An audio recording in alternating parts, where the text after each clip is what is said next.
Pakita ko sa inyo guys kung paano magawa ng bubot trap. Biyak-biyak natin ng kawayan.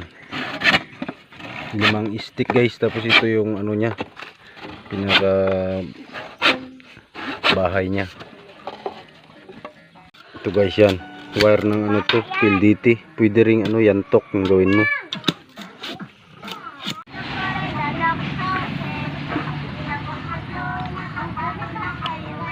Kailangan mong kanal-kanalan guys yung stick para may sabitan yung nylon pag magtali ka. Magawa nito guys, yan kailangan mo lang talian yung dulo kabilaan para maganito siya. Yan yung gamit guys, magawa guys. Kawayan, lambat na green, tapos yung PLDT na wire.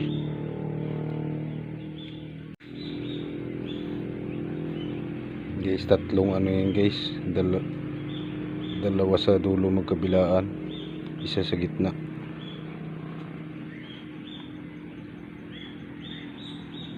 Kailangan mong itali ng maayos yan dyan guys para hindi bumitaw, hindi siya madaling masira.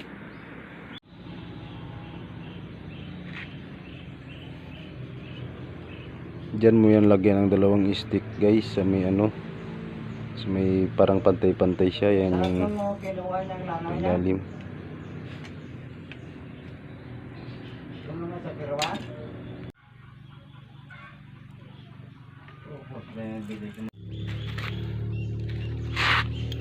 Kailangan nyo ganyan yung pagkatali guys, paikis-ikis para sumabit ng maayos.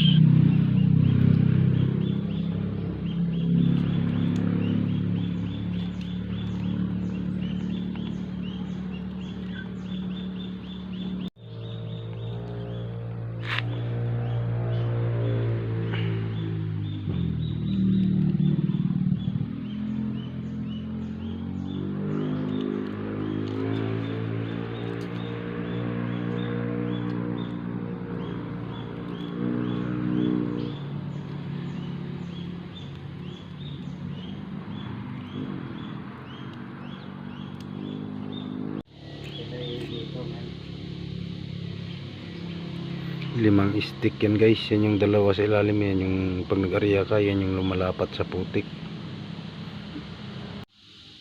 Kailangan mong talian yan guys, lahat ng stick.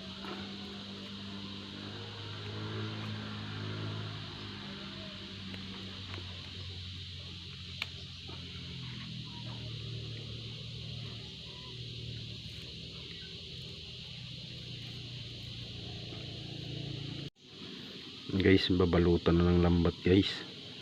Kailangan guys yung pagputol mo ng lambat tuwid para hindi tabingi yung garaw mo. Ito yung lumalagpas na yan na yung pinaka-trap nya.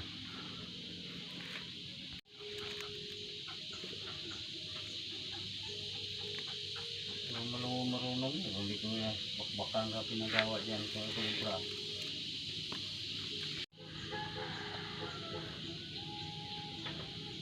Kailangan mong tahiin yan guys, yung dulo kabilaan.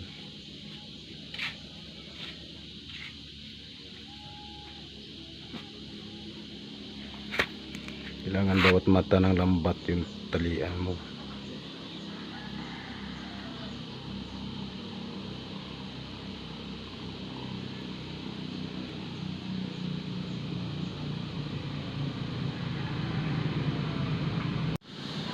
Guys, malapit nang matapos tahi, dulo sa dulo.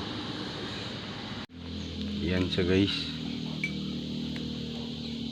lalagyan na ng nylon yan para pangsabit pag nagsara ng trap.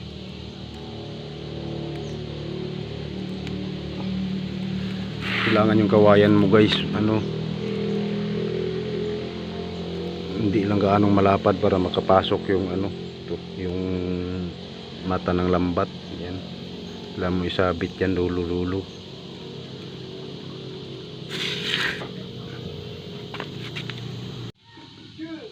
Ganyan yung paglagay niya yun guys ng nylon. Kailangan mata-mata.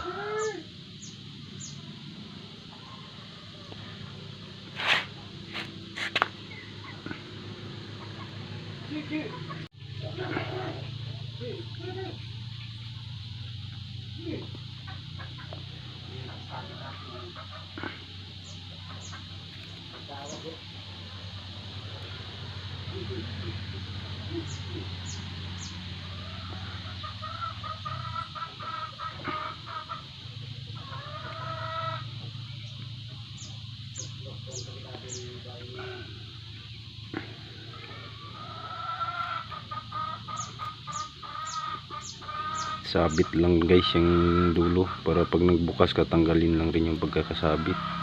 Yung kabilang dulo, yan na isa guys, yan yung kabila, sinasabit lang dyan sa kabilang dulo. Yan, tapos pag nagbukas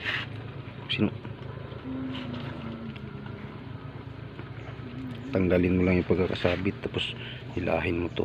Yan, bukas na yun guys. Yan.